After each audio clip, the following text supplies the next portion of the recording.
All right, Frank, we're back with number 77 on your list. It's Ever After. Ever After is a 1998 drama romance comedy film directed by Tennant and stars Drew Barrymore, Anjelica Huston, Dougray Scott, Megan Dodds, Melanie Lynskey, Timothy West, Judy Parfitt, Patrick Godfrey, and more. Ever After is literally Cinderella with Drew Barrymore in it. That's it. That's all it is. Like, I'm not going to bother you with a synopsis of it. It's Cinderella with Drew Barrymore in it. Your thoughts on Ever After are, it's a 90s Cinderella movie. I think it's decent. Am I wrong? Let me know. I would say that describing it as decent is pretty spot on. Like, this is a solid, like, 3, maybe 3.5 star film, but probably like 3-star film out of 5. So it's good. It's not great. It's not anything to like write home about, but it's fun. To be honest with you, the whole time I was watching it, the thing that I was really often thinking was, if I had a daughter who was, I don't know, between the age of like 5 and 13 maybe, I think it would be much more enjoyable to like watch it with, you know, with a young child that is yours. Not just some random young child, but, you know, with a daughter or something like that. You know, I think that she would probably get a lot more out of it than I did. But that's not to say that I didn't enjoy this film. Like, it was still a solid watch. I will say that it did a little bit of endearing to me very early on when, I think it's the very opening scene, the brothers Grimm show up to this queen's castle and the queen wants to talk to her. The queen is Jeanne Moreau. If you don't know who Jeanne Moreau is, she's widely considered to be one of the greatest actors of all time. She was heavily involved in the French New Wave, films like Jules and Jim and Elevator to the Gallows. It was really cool to see her pop up in this. She had all of her, you know, royal garb on and stuff like that. So when she was on screen, I was like, that person looks familiar. Like, who is that? I could swear I know them. And I looked her up on IMDb, and sure enough, it was Jeanne Moreau. So that was really fun. Drew Barrymore is good in this. She's trying really hard with the accent. A servant is not a thief, Your Highness, and those who are cannot help themselves. A little too hard. I kind of feel, you know, there are other people in this film did not even try to have an accent. So my question then is like, why did Drew Barrymore try so hard to have this? It's one of those things like Keanu Reeves and Bram Stoker's Dracula, where it's like, dude, you should just leave it. Just leave it.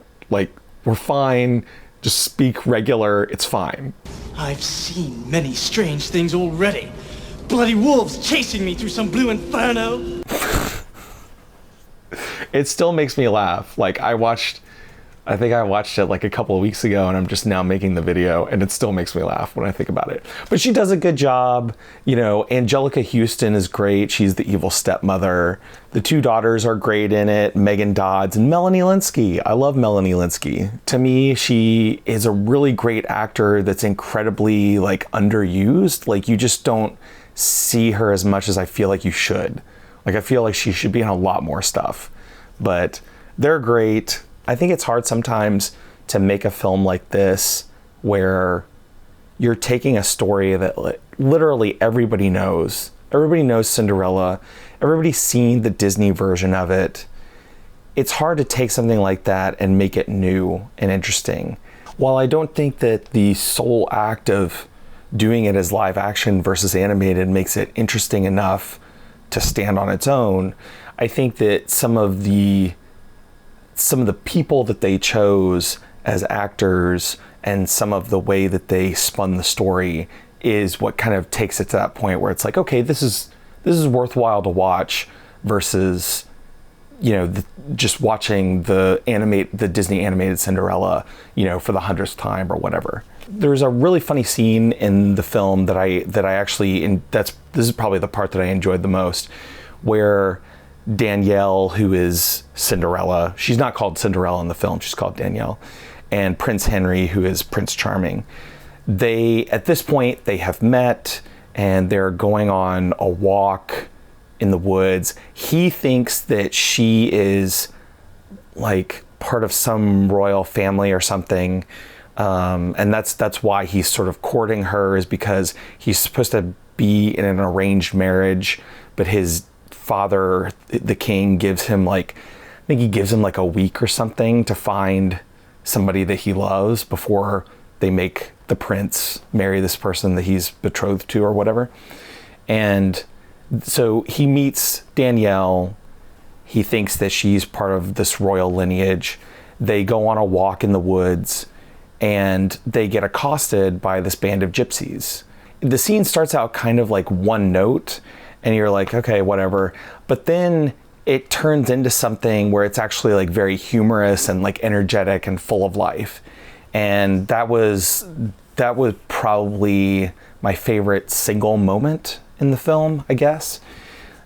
But other than that, my favorite moments really were just Anjelica Huston and the two women playing the daughters, Megan Dodds and Melanie Lynskey, just their interactions with each other, with the royals, with Danielle. That gave a lot of much needed levity and comic relief to the whole thing. So would I recommend Ever After? Yeah, I mean, I don't know if I would tell anybody to go out of their way to see it, but it was enjoyable. I enjoyed watching it, and you know, it's definitely worthwhile if that's what you're looking for. You know, if you're looking for a medieval romance, go for it. All right, Frank, next up on your list is number 78. It's the Brian De Palma Nick Cage film, Snake Eyes. I've never seen this film. I've been watching some De Palma here and there over the past couple of years, so I'm actually pretty excited to scratch this one off the list. So, looking forward to it. All right, Frank, until next time, and anybody else who's watching this, you can like, comment, share, subscribe, and all that stuff. And I will see you next time.